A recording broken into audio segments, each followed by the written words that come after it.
Olá, mais uma vez graça e paz, nosso Senhor Jesus Cristo. Entraremos na nossa exposição do Evangelho de João no capítulo 4. Hoje veremos do versículo 1 ao versículo 8. Jesus e seus discípulos em Samaria, a histórica Samaria. O bloco que nós vamos estudar agora encerra um momento da carreira de Jesus e inicia outro. Jesus sairia de onde estava batizando, no interior da Judéia, para descer à Galiléia. Teria que passar por Samaria durante essa viagem. Samaria era muito mal vista pelos judeus. Tinha má fama por causa de questões de desobediência a Deus e por rivalidade deles com personagens de grande relevância em Jerusalém no passado. Deus amado, Deus bendito, muito obrigado. Carecemos de tuas misericórdias e o Senhor tem nos dado elas a cada dia. Te pedimos perdão por nossos pecados e te agradecemos pela tua graça. Mais uma vez, pedimos a iluminação do teu Santo Espírito a essa palavra, que Ele inspirou. Senhor, fale aos nossos corações nessa oportunidade, para a honra e glória do Teu nome. Tudo seja para a Tua glória e para a Tua honra. Em nome de Jesus, amém. Vamos lá, João 4, do verso 1 ao verso 8. Quando o Senhor veio a saber que os fariseus tinham ouvido o que Jesus fazia e batizava mais discípulos do que João, ainda que Jesus mesmo não batizava, mas os seus discípulos, deixou a Judéia e foi outra vez para a Galiléia. E era-lhe necessário passar por Samaria. Esse necessário é importante no texto. Foi, pois, a uma cidade, Samaria, chamada Sicar, junto à herdade que Jacó tinha dado a seu filho José. E estava ali à fonte de Jacó, Jesus, pois, cansado do caminho, assentou-se assim junto da fonte. Era isso quase a hora sexta. Veio uma mulher de Samaria tirar água. Disse-lhe Jesus: dá-me de beber, porque os seus discípulos tinham ido à cidade comprar comida. Aqui nós encerramos e na próxima semana a gente reinicia do versículo 9. O que vemos aqui? Verso 1, nossa exposição. Quando o Senhor entendeu que os fariseus tinham ouvido que Jesus fazia e batizava mais discípulos que João. É o que está no verso 1. O que quer isto nos dizer? Os comentários sobre Jesus já haviam se espalhado no interior da Judéia. Seu nome já começava a tomar projeção. Muitos vinham ouvir sua mensagem e eram batizados. Os fariseus souberam disso. De alguma forma, isso chamou a atenção da mais famosa classe religiosa dos judeus, de Israel. Aos poucos, João foi saindo de cena. O papel dele já tinha sido desenvolvido. Jesus agora ensinava e fazia mais discípulos. Por isso, eles eram consequentemente batizados. No verso 2, a gente viu que ainda que Jesus mesmo não batizava, mas os seus discípulos. O apóstolo João nos narra isso. O próprio Jesus não batizava. Seus discípulos faziam isso. Isso é curioso. Mas indiretamente, sendo os discípulos de Jesus quem batizava, indiretamente era Jesus batizando. Assim como todos os que são batizados em nome de Jesus durante a história da igreja. Os que foram, né? Indiretamente era Jesus quem batizava, porque era um ensino dele. Não se sabe por que Jesus não batizava pessoalmente aqueles que o seguiam. Não sabemos o porquê. É possível que não quisesse criar algum tipo de partidarismo entre a multidão de seguidores. Isso é possível. Algum ciúme por parte dos não batizados por ele poderia ocorrer. E até algum sentimento de grandeza poderia surgir naqueles que fossem batizados por ele. Outra possibilidade é a seguinte: Jesus poderia entender que era necessário só ensinar. Paulo compreendeu isso. 1 Coríntios 1, do versículo 14 ao versículo 17. Logo, esses podem ter sido os motivos de somente os apóstolos de Jesus terem batizado os demais discípulos. Isso ensina algo aos ministros do Evangelho. Há muitos batizando multidões de pessoas. Isso é bom? Depende. Como assim depende? Se as pessoas de fato souberem o porquê de estarem passando pela água, é excelente.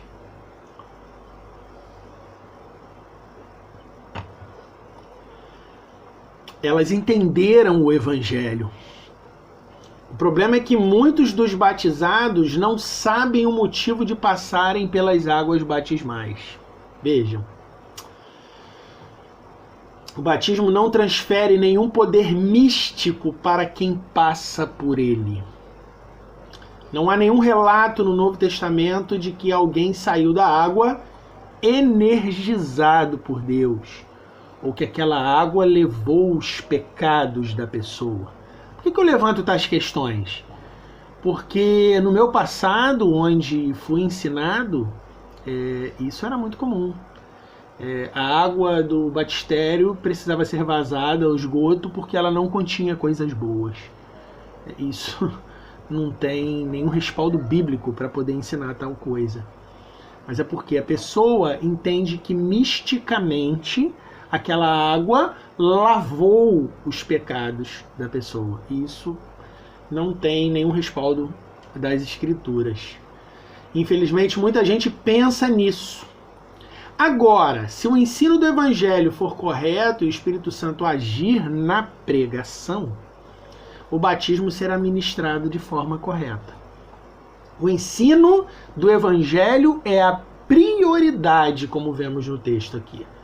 Muitos ministros, infelizmente, têm feito as pessoas só tomarem banho. Tem muita gente na igreja que não sabe o que é batismo e já estão batizados há 20, 30, 40, 50 anos. E nem o motivo delas terem sido batizadas. Ela fez porque disseram que tinham que fazer. Fez para cumprir algum compromisso, fez para poder fazer alguma tarefa dentro da igreja. Isso não é o ensino do Evangelho. Mateus 28, 19 e 20, Marcos 16, 15 e 16. A pessoa pede a água porque creu, porque já é salva. Se ela creu, de fato, se houve mudança, ela pede a água para cumprir um mandamento, um simbolismo, que aliás no Novo Testamento só há dois, o batismo e a ceia do Senhor.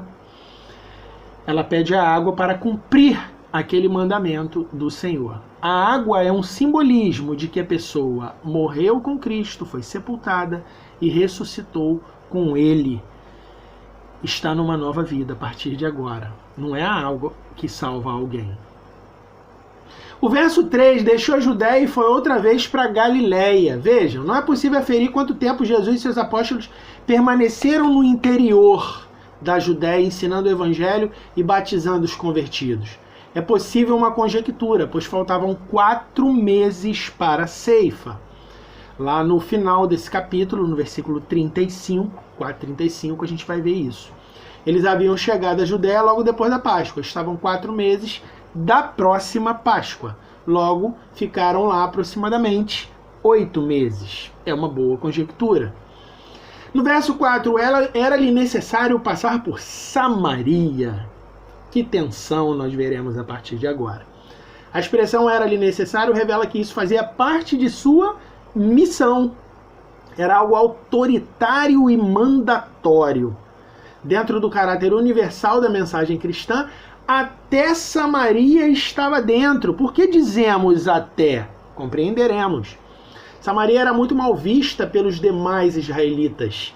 E não seria uma tarefa fácil para os discípulos de Jesus, que estavam acompanhando ele nessa jornada, passarem e compreenderem tudo o que estaria acontecendo a partir de agora. E mais, deveriam pregar o evangelho futuramente ali também. Em Atos 1:8 isso ficaria claro. Então vamos lá. Quem é Samaria? Samaria ganhou uma má fama em Israel porque ela foi a capital do Reino do Norte. Ela foi a capital do reino rebelde. 1 Reis, capítulo 16, 23 e 24. O Reino do Norte foi o reino fundado por um filho de um inimigo de Salomão, chamado Nebate, filho dele, Jeroboão. Eles são rebeldes, iniciam com 10 tribos o Reino do Norte, e 2 tribos ficam no sul, com capital em Jerusalém. Fica Benjamim e Judá no sul. Por isso o Reino do Sul ficará sendo chamado de Judá, e o Reino do Norte ficará com 10 tribos sendo chamado de Israel. O Reino do Norte, no 4º rei, ganhou capital como Samaria. A cidade de Samaria passou a ser a capital do Reino do Norte. Lá moraram os reis cruéis, no Reino do Norte. Os reis adoradores de Baal, 1 Reis 16, 29 até o capítulo 20, verso 43. Os reis que abandonaram a religião correta no templo de Salomão e o ministério levítico para construírem a adoração a bezerros de ouro, 1 Reis 12, 26 a 33. Em Samaria foram decretadas leis contrárias às leis de Moisés no Antigo Testamento. Por causa dessas desobediências a Deus, os samaritanos foram disciplinados com um cativeiro cruel por parte dos assírios. Oséias 8, versos 7 a 10, 2 Reis 17, 3 ao 6. São referências que te levam a essas informações. Os assírios bagunçaram a vida dos samaritanos. Tornaram eles uma raça mista com outros gentios. 2 Reis 17, 24. E foi Deus quem mandou os assírios fazerem isso. Samaria ficou com tanta má fama que, vez por outra, o Reino do Norte inteiro era chamado pelo nome de Samaria. 2 Reis 17, de 1 a 3. Anos mais tarde, os samaritanos se tornaram invejosos com os demais judeus, principalmente com os moradores de Jerusalém. Sambalá e Tobias tentaram de todas as formas atrapalhar os trabalhos de Neemias. Está lá em Neemias 4, de 1 a 23. Por causa dessa rixa de vários séculos, os judeus, agora na época de Jesus, não gostavam e nem se comunicavam com os moradores de Samaria. Em alguns casos, beirava raiva, a hostilidade, a vingança. Lucas 9, de 51 a 56, a gente vê isso. Mas Jesus não estava preocupado com rivalidade de povos. Ele tinha que passar por Samaria. Fazia parte de seu plano a salvação, a levar a salvação a todos os povos, a todas as classes de pessoas. No verso 5, foi a uma cidade de Samaria chamada Sicar, junto à herdade que Jacó tinha dado ao seu filho José. Provavelmente Sicar seja Siquém, cidade que Jacó deu a José. Gênesis 33, 18 e 19, Gênesis 48, 22 e Josué 24, 32. Mas muitos encontram semelhança com Ascar, próxima ao Monte Gerizim. Também é uma possibilidade. No verso 6, estava ali a fonte de Jacó. Apesar de não estar descrito no Antigo Testamento, Jacó deve ter cavado esse poço para garantir suprimento aos seus homens e à sua família. A água sempre foi motivo de desavença entre os povos. Olha que interessante. Jesus, pois, cansado do caminho, assentou-se assim, junto da fonte. Mas eu aprendi com um amigo meu, o nome dele é Robson de Paula, criou uma anedotazinha. Quando foi a única vez que o caminho se cansou, narrada na Bíblia, né? A gente sabe que isso ocorreu outras vezes, mas para a gente compreender, tipo um enigma, seria melhor dizendo. Quando foi que o caminho se cansou e a água teve sede? Está aqui nessa passagem. Jesus, pois, cansado do caminho, assentou-se junto da fonte. Esse trecho é muito importante, a mensagem do cristianismo. Ele ensina que Jesus foi um homem sujeito às mesmas limitações que qualquer outro. Esse evangelho foi escrito 6 décadas depois dos fatos ocorridos aqui. Foi escrito numa época em que o gnosticismo estava bem difundido. O que era isto dizer? Essa seita filosófica dizia que Jesus não havia sido homem, mas sim uma espécie de ser espiritual melhor do que os anjos. Esse ensino era um perigo naquela época. Se as pessoas crescem nesse tipo de coisa, o sacrifício de Jesus não seria doutrinário para elas. Se Jesus não foi um homem como nós, tendo um corpo, tendo sangue, tendo osso, tendo pele, tendo músculos. Vejam que dificuldade, né? Jesus morreu derramando seu sangue por ser homem. Se elas não crescem que Jesus foi um homem perfeito, como nós somos, no tocante a ter um corpo, ter tudo como um homem tem, Jesus não teria derramado seu sangue na cruz do Calvário. Olha como é sutil. Essa é uma mensagem do Evangelho. Além de ser o verbo divino, Jesus foi perfeito homem como nós, excetuando o pecado. Filipenses 2:7 e Hebreus 4:15. Experimentou as fraquezas comuns de qualquer ser humano. E aqui algo importante a ser dito também. Jesus era pobre e por isso suas viagens com seus discípulos eram feitas a pé. Essa mensagem é importante para o cristianismo porque Jesus convidou todos os cansados e sobrecarregados a segui-lo. Mateus 11:28-30. Todos os seguidores de Cristo entenderam que seus fardos são infinitamente menores do que o dele. E por isso se sentem encorajados a continuarem a jornada com ele. Jesus sofreu muito mais por mim. Preciso continuar anunciando o seu nome. Era isto quase a hora sexta, ou seja, era quase meio-dia. Essa não era uma hora comum as mulheres virem buscar água. Era preferível no fim da tarde com o sol mais baixo. Por essa época do ano, 4:35, a passagem, João 4:35, já me referi lá no início, meses de dezembro ou janeiro em Israel. É provável que estivesse menos calor. E o período do inverno é o período do inverno naquela região. Verso 7, o penúltimo de hoje. Veio uma mulher de Samaria tirar água. Aqui é citada a conhecida e famosa mulher samaritana. Uma mulher que não tem nome no texto. Uma Samaria mal falada entre os judeus. Para qualquer análise judaica, só há agravantes aqui. Mas Jesus estava lá para levar o evangelho a toda aquela gente. E essa mulher sem nome, dentre os samaritanos, que já eram mal vistos, ficou conhecida por sua cidade. Seria esse canal de levar o evangelho ao seu povo. Disse-lhe Jesus a ela. Disse-lhe Jesus, dá-me de beber. Era comum um viajante pedir para que o dono da terra tirasse água para ele. Isso porque ele não tinha balde e corda para fazê-lo. Estava com sede da viagem e precisava de ajuda. Eu pus 2 passagens aqui para a gente entender de forma um pouco mais ampla essa situação. Você dá uma olhada lá em Jó 22:7 e Provérbios 25:21. Isso deveria ocorrer quase sempre. Por isso, o pedido foi normal. O que não era normal era um judeu se comunicar com os samaritanos. Jesus não se preocupou com preconceitos dos outros.